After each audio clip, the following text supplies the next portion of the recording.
Hi everyone, this is Devi Arun here. In this video, I want to talk about why you struggle with putting yourself first and why that is a major problem. I have a client that I've spent about 15 years dedicated to helping her husband excel. She helped him organize his space, prioritize his health, and she kept him fed and house clean so that he could concentrate on his full career. She told herself that she was doing it because of unselfish and undying love for him, even though he didn't seem to appreciate her or her efforts. Meanwhile, he wasn't affectionate with her and was often distant and was rude. But as he distanced himself more, she would justify his actions with herself.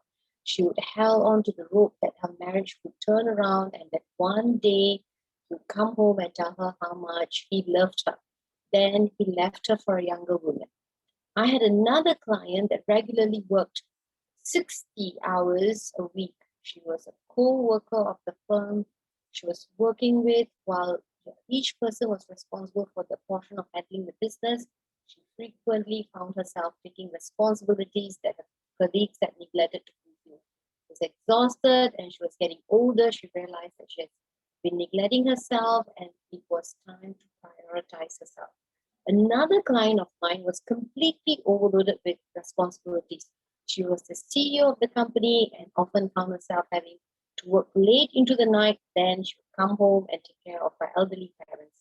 She also managed several properties and Airbnb. She was stressed out, sleep deprived, and having a hard time keeping track of her own responsibilities. All three of these clients dedicated their lives to others and left themselves last. How did this impact their life? They made tremendous sacrifice for their loved ones, their jobs, but because they didn't take care of their own needs, they were left feeling betrayed, stressed, exhausted.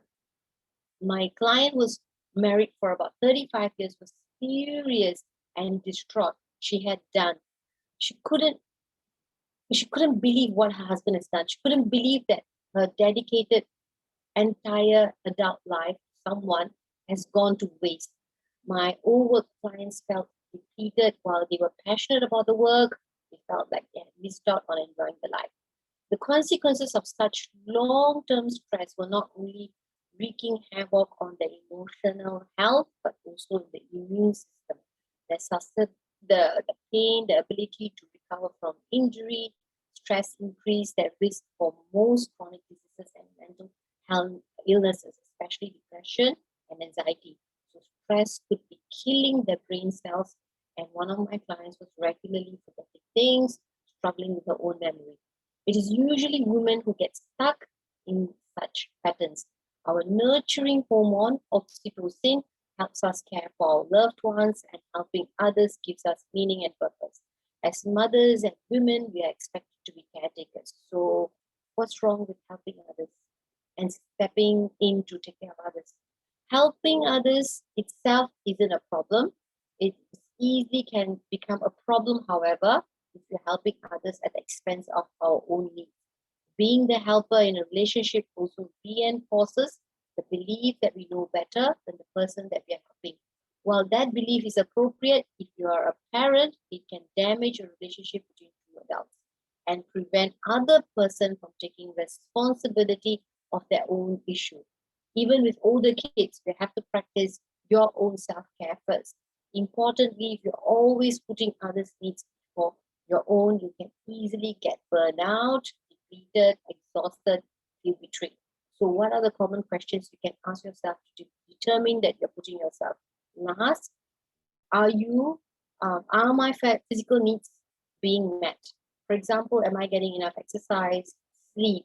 Do I make time to eat healthy meals? Are my emotional needs being met? For example, do I have a way of relieving my emotional stress? Is there someone I can talk to when things are getting challenging? Number 3, does my life have a greater purpose? And am I pursuing my personal dreams?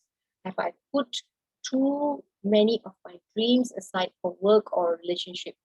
Number 4, am I taking time to renew and have fun and enjoy myself? If you take the time to meet your own needs for taking care of others, it will be easier to do it from a place of joy. You'll be less likely to feel resentful, and because you're taking more time for yourself, you have less time for others. Oftentimes, what happens is that the person you are helping or compensating for will have to take more responsibility. Well, this may take some negotiating if the person feels entitled to being at the receiving end. Once you are able to assert your own needs in a relationship or even at work, you'll be having a healthier work and life balance and a more enjoyable life. Do you find that you're always putting yourself last? Do you find it hard to prioritize yourself?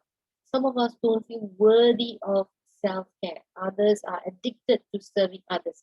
Sometimes we feel stuck in a narrative that is the other person who can't do it without us, or that we are the only one that can do the job. Sometimes we have trouble setting boundaries and saying no. If you're ready to end this cycle of self abuse and start valuing and start making yourself a priority, and you need some help with getting there, consider releasing your subconscious barriers and beliefs. Do connect with me and book a strategy call on how we can work these things out and prevent you from burnout, stress, emotional release, and self care that you need. Thank you. I'll see you in the next video.